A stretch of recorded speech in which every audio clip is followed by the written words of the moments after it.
तमिलनाडु के कुन्नूर हेलीकॉप्टर हादसे में बचे कैप्टन वरुण सिंह का हुआ निधन। पिछले 7 दिन से लड़ रहे थे जिंदगी की जंग। इंडियन एयरफोर्स ने ट्वीट कर दी जानकारी।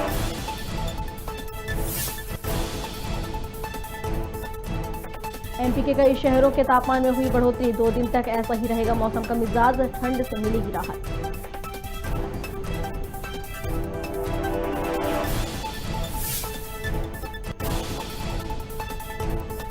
पूर्व मंत्री उमंग सिंघार के ट्वीट पर गृह मंत्री ने कहा तंज, उनके ट्वीट से कमलनाथ की भावनाएं हुई हैं आहत। सिंघार ने पीएम मोदी को किया था विवादित।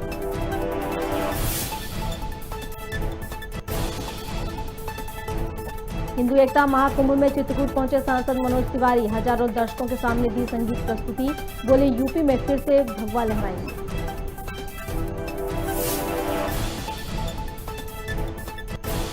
और डबरा में वैक्सीनेशन को लेकर कलेक्टर का विवादित बयान। कर्मचारियों से बोले टीका छूटा तो लटका दूंगा फांसी पर। कांग्रेस ने बयान को बताया नहीं।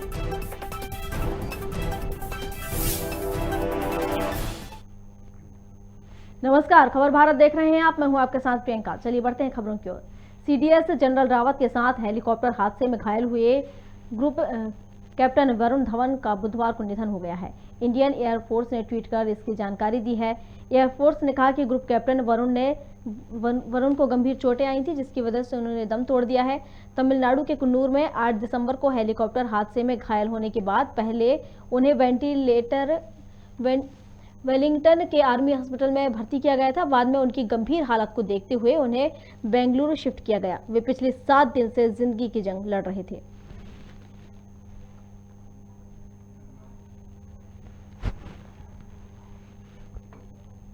बीजेपी प्रदेश अध्यक्ष विष्णुदत्त शर्मा ने मध्य प्रदेश बीजेपी के पूर्व सह संगठन मंत्री स्वर्गीय भागवत शरण माथुर भावभीनी श्रद्धांजलि उन्हें दी है और उनके पार्थिव देह पर पुष्प अर्पित कर उनको भगवान के श्री चरणों में जगह देने की कामना की है। आपको बता दें कि भागवत शरण माथुर मध्य प्रदेश बीजेपी के पूर्व सह संगठन मंत्री थे, जिनके देहांत के बाद बीजेपी खेमे में शोक की लहर है।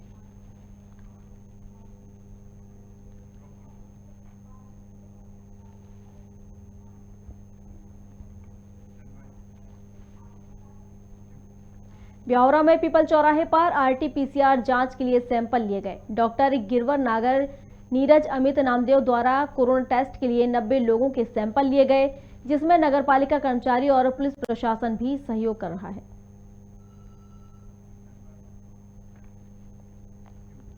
मध्य प्रदेश के कई शहरों में रात का पारा 2 डिग्री सेल्सियस तक पहुंच गया है। खजुराहो, रीवा, नैनगांव, उमरिया और पचमढ़ी को छोड़ दें तो अधिकांश शहरों में पारा 10 डिग्री से ऊपर है। मंगलवार रात खजुराहो सबसे ठंडा रहा। यहां तापमान 8.2 डिग्री दर्ज किया गया। प्रदेश के 4 शहरों में ग्वालियर में सबसे कम 10.6 डिग्री तापमान रहा। मौसम वैज्ञानिकों ने 2 दिन तक मौसम का मिजाज ऐसा ही रहने की बात कही है।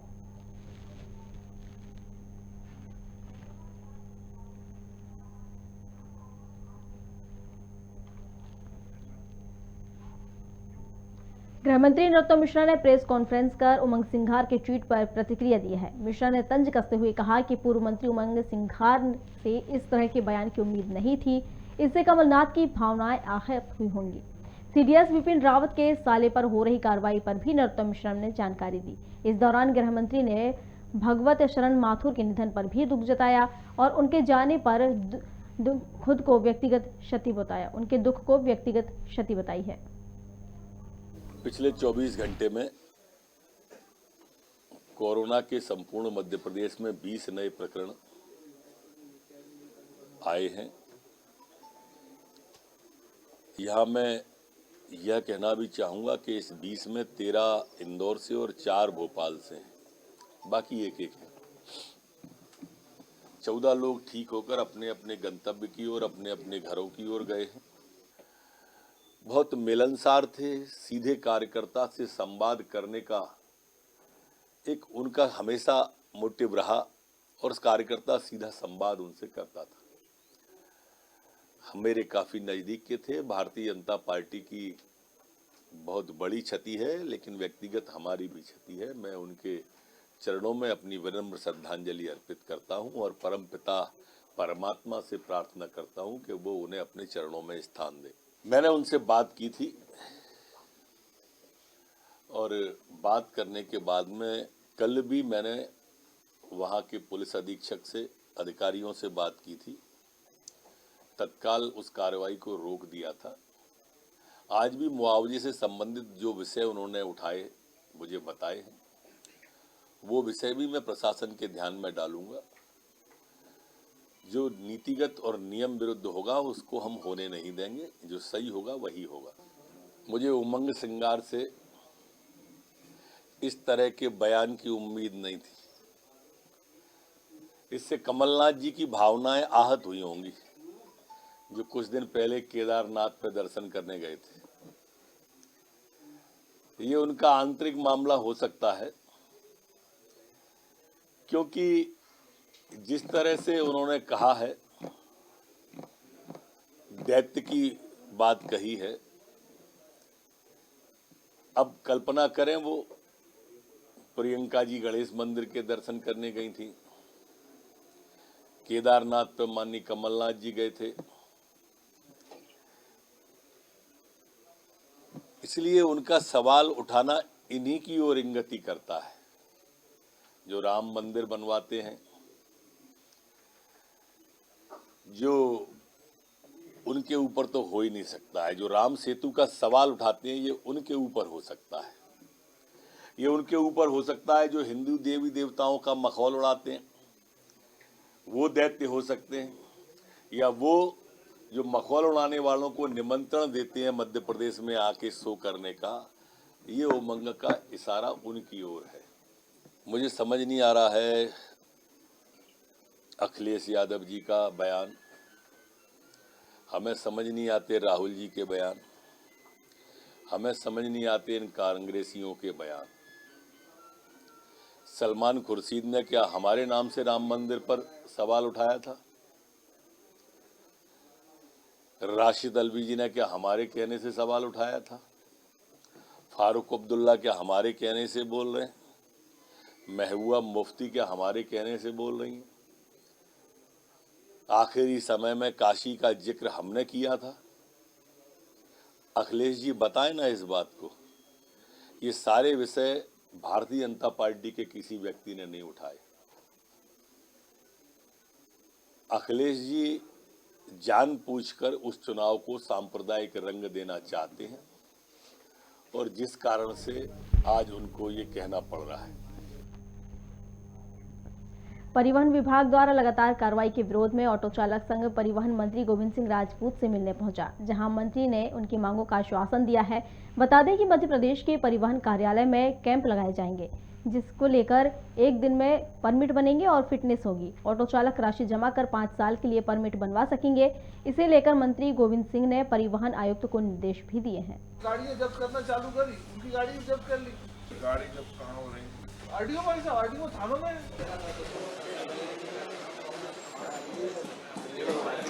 भारत माता की जय, गोविंद सिंह की जिंदाबाद, जिंदाबाद, जिंदाबाद, भारत माता की जय।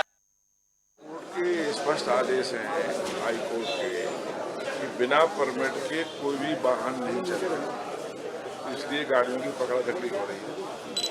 और आज काफ़ी लोग आए हैं ऑटो यूनियन के लोग। हम ऑटो यूनियन लोगों की परेशानी को समझते हैं।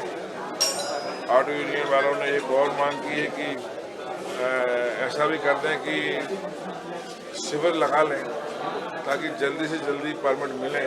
तो मैं आज ही पूरे मध्य प्रदेश में निर्देश जारी कर रहा हूँ कि शिविर लगाएं, जल्दी इनको परमिट मिले, ताकि इनको चालान की परेशानी से बच सके। चित्रकूट में 3 दिवसीय हिंदू एकता महाकुंभ आयोजन की शुरुआत की गई। वहीं पहले दिन महाकुंभ में शामिल होने के लिए भोजपुरी फिल्म अभिनेता और सांसद मनोज तिवारी ने सभा मंच से हजारों दर्शकों के सामने सांस्कृतिक संगीत प्रस्तुत की। वहीं संगीत कार्यक्रम के बाद मनोज तिवारी ने कहा कि जो शिव को सजाए हैं हम उनको सजाएंगे और यूपी में हम फिर से भगवा लहराएंगे।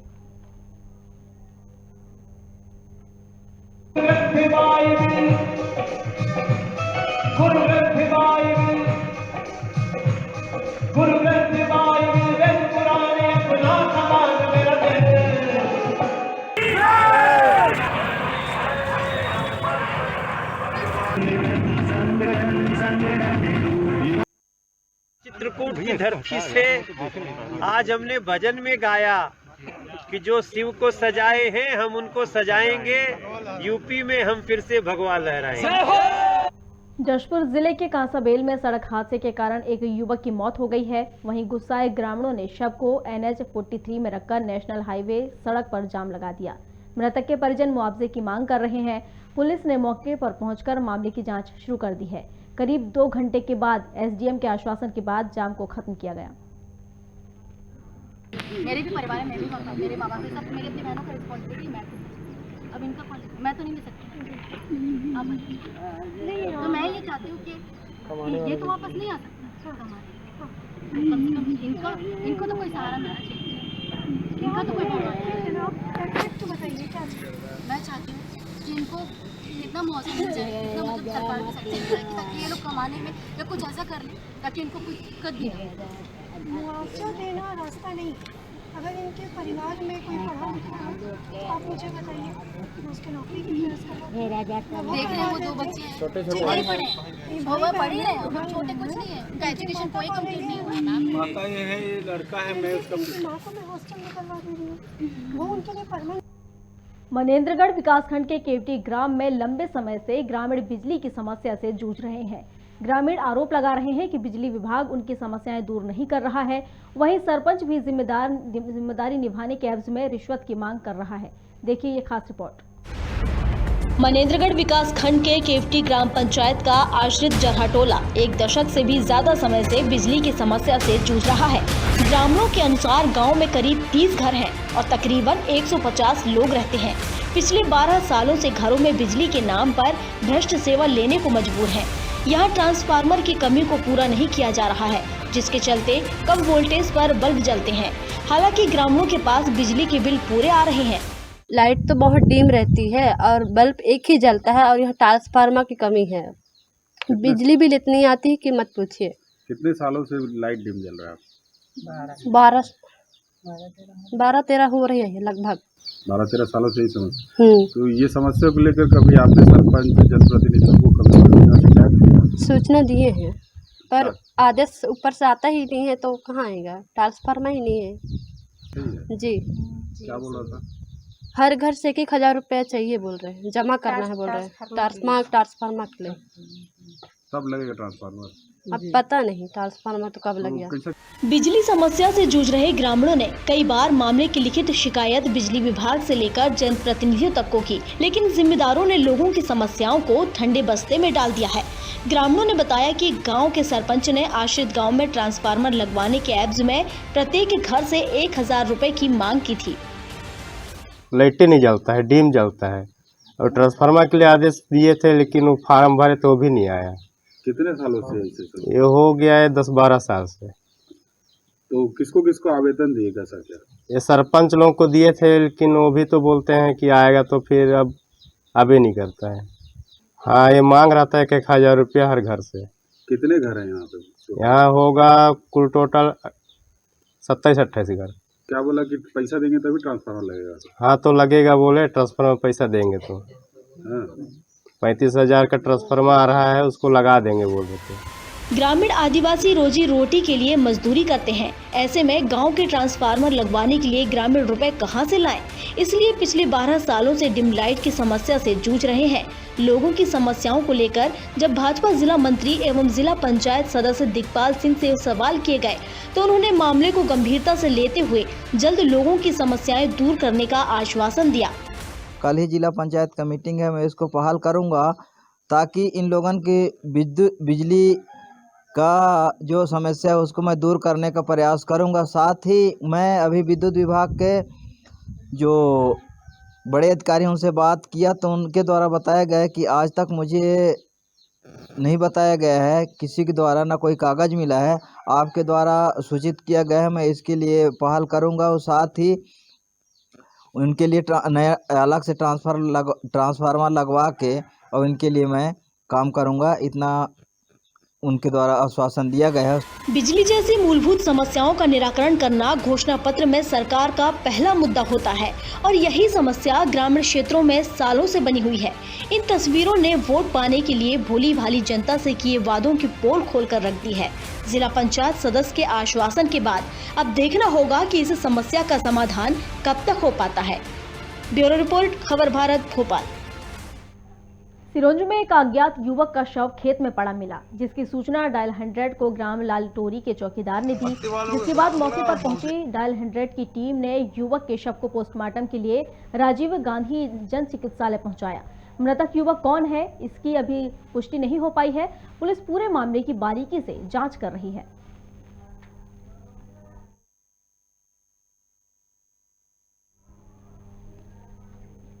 सोशल मीडिया में इन दिनों पन्ना के अजयगढ़ की एक महिला की पिटाई का वीडियो वायरल हो रहा है। यह वीडियो अजयगढ़ थाना अंतर्गत आने वाले ग्राम बड़ी रुंद का बताया जा रहा है। वीडियो के संबंध में पुलिस अधीक्षक पन्ना ने बताया कि दोनों पक्ष एक ही परिवार के हैं। जमीन और मकान को लेकर यह लड़ाई हुई है। किसी व्यक्ति ने यह वीडियो बनाकर सोशल मीडिया में वायरल कर दिया। अजयगढ़ थाना पुलिस ने मामले की जाँच कर रही है। थाना अजयगढ़ के बड़ी रूंद गांव का ये मामला है और एक ही परिवार के दोनों व्यक्ति हैं। उनका पूर्व से ही ज़मीन और मकान संबंधी विवाद चल रहा था और इस विवाद को उन्होंने आगे बढ़ाया और एक परिवार की एक महिला वहां से घर से एक लकड़ी निकाल रही थी और उसी दौरान दोनों पक्षों में कहासुनी और गाली गलौज हो गया और उसके पश्चात दोनों पक्षों में लड़ाई झगड़ा हुआ, जिसके संबंध में थाना अजयगढ़ पुलिस ने मामला दर्ज कर मामले को विवेचना में लिया है और संबंधित व्यक्तियों पर नियमानुसार कार्रवाई होगी। एक तरफ मुख्यमंत्री शिवराज सिंह चौहान रोज एक पौधा लगाकर वनों को बढ़ावा दे रहे हैं, वहीं दूसरी ओर क्षेत्रीय लोगों द्वारा जंगलों को काटकर खेत बनाए जा रहे हैं। शासन द्वारा वन अधिकार अधिनियम 2006 के तहत वन परिक्षेत्र भूमि पर निवासरत व खेती कर रहे जनजाति समुदाय को वन अधिकार पट्टा प्रदान किया जाता है। कई क्षेत्रों में रहवासी इसका गलत फायदा उठा रहे हैं। गांव से लगे जंगलों को काटकर लगातार खेत बना रहे हैं। सरकारी उदासीनता और भ्रष्ट आचरण ने इसे खूब बढ़ावा दिया है। वन अधिकारी पट्टे के लालच में जंगलों की अंधाधुंध कटाई की जा रही है।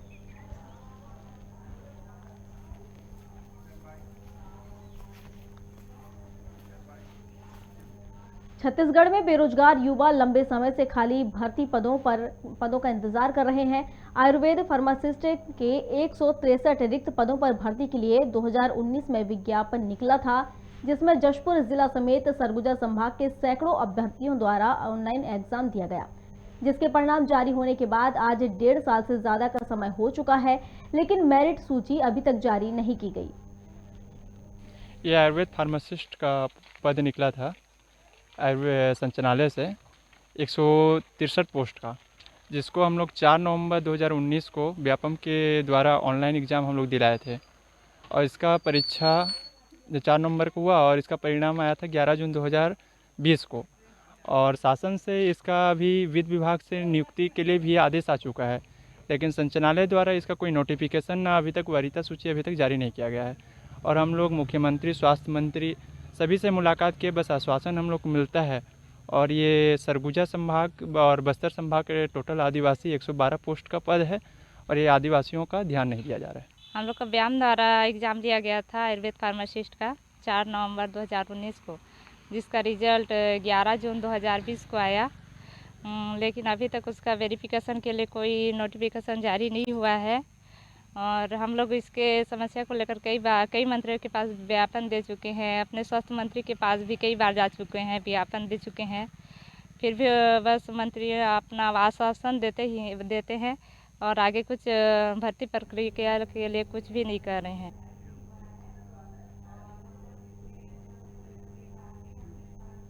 पृथ्वीपुर में एक बेटी ने अपने पिता की मौत के बाद अंतिम संस्कार करने की रस्म निभाई।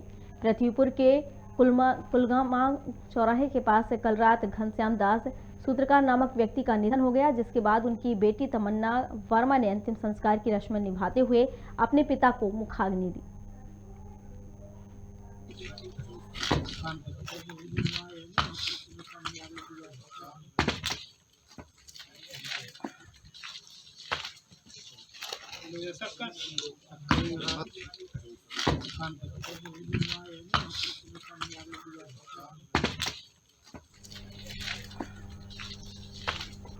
अशासकीय शैक्षणिक संस्थान संघ ने जिला शिक्षा केंद्र कार्यालय के नए भवन में शिफ्ट करने पर आपत्ति जताई है। ज्ञापन सौंपकर कलेक्टर से डीसीपी कार्यालय को पुराने भवन में स्थानांतरित करने का अनुरोध किया है। संघ का कहना है कि सीईओ कार्यालय अभी भी पुराने स्थान पर ही संचालित है, जिसके कारण किसी भी सरकारी कार्य हेतु स्कूल संचालकों और आमजन को दो अलग अलग जगहों पर जाना पड़ रहा है, जिसमें समय और पैसा दोनों की बर्बादी हो रही है।